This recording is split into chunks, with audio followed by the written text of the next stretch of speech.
The future of Europe is at stake, as the continent's pandemic recovery fund and 7-year budget is held hostage to tense negotiations between the European Parliament and Council. At times it can be difficult to get your head around the situation, but what is actually going on with it? In July, after 4 days of talks, European leaders finally reached an historic agreement on how much the EU can spend over the next few years. The total of this has been set at 1.8 trillion euros. 750 billion is for the Pandemic Recovery Fund, Next Generation EU, and the rest, which makes up the EU's main budget, has been set at just over 1 trillion euros, which will finance Europe's policies for the next 7 years.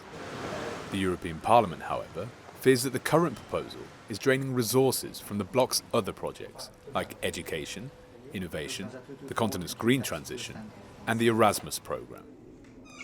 MEPs have instead presented an increase in the budget ceiling by 39 billion euros, which they think is a reasonable proposal.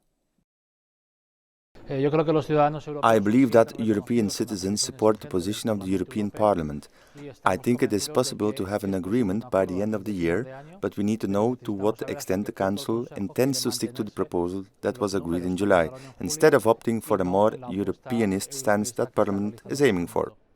But governments are reluctant to put more money on the table, especially since the agreement in July was made after intense negotiations. Another thorny issue is the rule of law. MEPs are asking that funds from the Budget and Recovery Fund are linked to the respect by governments of Europe's democratic values. Hungary and Poland are consistently criticised by Brussels on the issue, but they're threatening to block the continent's crucial Pandemic Recovery Fund if links to the rule of law are included. So how can this problem be solved?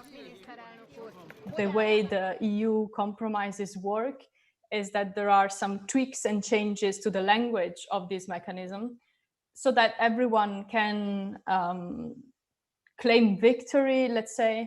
But it is true that this time around the European Parliament is very not aggressive, but very proactive in standing its position.